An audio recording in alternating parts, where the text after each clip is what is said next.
All right, so you guys requested a deep dive into the Black Mafia family, the BMF.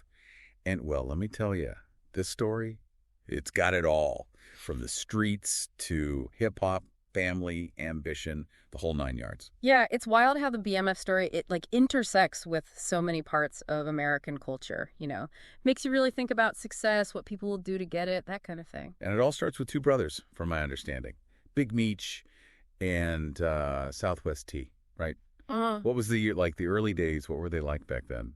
Picture Detroit, late 80s, not a lot of opportunity, especially for, young black men. Right. Big Meech and Southwest T, they're just teenagers then. And they start out, well, like a lot of kids in their situation, hustling, slinging $50 bags of cocaine, just trying to get by. Makes sense. But they had this ambition, this vision that went way beyond those street corners. So how'd they go from like street level to running the whole empire, making millions? That doesn't just happen overnight. It was a process for sure. Street smarts, business sense, they had both. They knew that to really make it big, they had to control everything, the whole supply chain. That meant connecting directly with the cartels in Mexico. And that's where Southwest T, he really shined. He was always the more cautious one. So he was the logistics guy, making sure the product is moving smoothly. Exactly. Efficiency, keeping a low profile, that was his thing, especially as they started expanding across state lines, Across state lines, how far did their operation actually reach? By the early 2000s, they were coast to coast, man. Yeah. From like California all the way to Alabama, Tennessee, everywhere in between, always making sure there was never a shortage of, supply to meet the demand. Wow. Talk about coverage. But that kind of growth, that kind of reach, that's going to attract some unwanted attention, right? It's bound to happen when you're dealing with that kind of money and power. The DEA, they had been watching for years, and they had a ton of information, wiretaps, over 900 pages worth of transcribed conversations. Wait, 900 pages of wiretaps? That's not just a little snooping around. Was that, like, the key to their downfall or what? It definitely played a huge role, yeah. Imagine every deal, every worry, every struggle for power, all those inner workings of the BMF just laid out. But here's the thing, those wiretaps, they also showed how Big Meech and Southwest T, they were drifting apart. And that right there was a big part of their downfall, too. Okay, now you've got me curious. What was the rift about? Were their personalities just that different? You could say that. I mean, Big Meech, he loved the attention, the flashy lifestyle, all that came with the money. Moved to Atlanta, got really into the hip-hop scene, partying, hanging with celebrities, you name it. And Southwest T, he was cool with, like, staying out of the spotlight. Southwest T, he was all business, always. He knew the risks, saw how his brother lived as a liability, thought it was drawing too much attention. You see this all the time, the clash between wanting to be known and needing to stay hidden. Classic story. And it wasn't like just a personal thing. Big Meech, he saw hip-hop as a way to make their money legit, go from drug dealers to, like, businessmen, moguls, that whole thing. He started BMF Entertainment. BMF Entertainment. Yeah. So was that all about cleaning money, or was there something else going on there, too? I'd say it was a little of both. Big Meech, he loved that world, being around famous people, going to award shows. The parties, man. Oh, I bet. Legendary. Legendary. Yeah. But he also saw it as a way out, like an investment, a way to leave the streets behind. But would the music industry even touch that? I mean, bringing in a known, drug lord, that's a risk. True, but those lines between hip-hop and the streets, they've always been kind of blurry, Right. For some artists, being down with the BMF, it gave them street cred, plus the money, the connections. Hard to say no to that.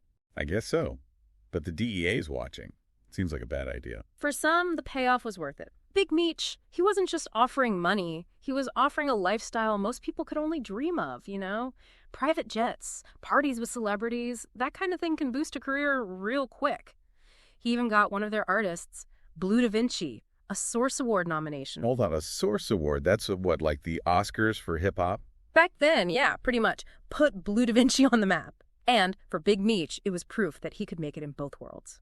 But it didn't last, did it? Nah. Because the feds caught up. Was it Big Meech's lifestyle, like all that flash? It was a lot of things. The DEA, they'd been building their case for a while, and those wiretaps, they gave them everything they needed.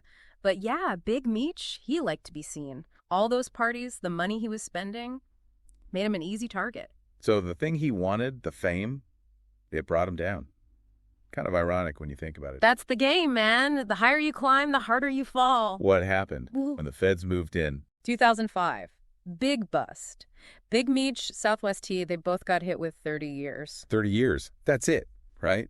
BMF is done. That's what everyone thought. Until, well, last month, Big Meech, he got out. Whoa. After all that time. Yeah. Must have been surreal. Totally. I mean, the world's a different place now. Imagine being locked up for almost 20 years. Everything's changed, technology, everything. And now he's got to figure out who he is. Yeah. Right? With everyone knowing him as, well, the head of a drug empire. Has he, tried to stay out of the public eye? It seems like he's doing the opposite. Big on Instagram, posting all the time, motivational stuff, even talking about the past. Interesting. So he's trying to, control how people see him.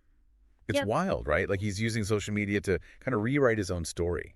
It makes you wonder, can someone like that, with his past, can they really ever just, outrun it? Exactly. He talks about redemption, about using his experience to, guide young people, steer them in the right direction. Right, right. But, I mean, it's one thing to say it, another to actually live it. True that. And it's not just about him. Right. The whole BMF thing, it says something about us, about our society. If you get this group, they come from nothing, they fight their way up in a system that's, not exactly fair. Not at all. And they achieve their own version of the American dream, just, a pretty messed up version. Makes you think about what that dream even means, Is it really possible for everyone? Or do some people, do they have to take a different path, a darker path to get there? It's a tough question. And the BMF story, it doesn't really give you an easy answer. Nope. And we can't forget about the whole hip-hop connection, right? The parties, the artists, that whole image Big Meech cultivated. Mm-hmm. Did that change hip-hop? I mean, did it change how we see success, what we think it takes to make it? It's hard to say definitively how much they influenced things, but, they were glamorous, they were dangerous, people were drawn to that, and it made some people wonder, is this what it takes to really make it in hip-hop? Do you need that connection to the streets, to that darker side of things? So where does that leave us? What's the takeaway from all this? Besides, just a crazy story. I think it's a reminder to really think about the stories we tell ourselves, about success, ambition, what really matters, and the price you might have to pay for it. The BMF, they're a cautionary tale, for sure. A reminder that the American dream, it can be a dangerous thing to chase, especially for those who the system's always failed. It's a story that sticks with you, that's for sure. Makes you think about choices, consequences, that line between right and wrong. And now, with Big Meech out, who knows what's next? How's he going to navigate this new world? Will he really change? It's like you said, can you ever outrun your past? Or does it always catch up eventually? Something to think about as we wrap up this deep dive into the Black Mafia family. Today is your lucky day. Today is the day that our $3 website works for you, paying you directly to your PayPal daily. Imagine $3 ongoing continuous payments to your PayPal account. Imagine falling asleep and waking up to $300 in your PayPal account. How would this make you feel? How could this help you? What bills could you pay? What kind of fun could you have? What does that retirement look like now? All for a one-time payment of $3. This website is DFY done for you, fully built and completely hosted, and never stops collecting payments for you.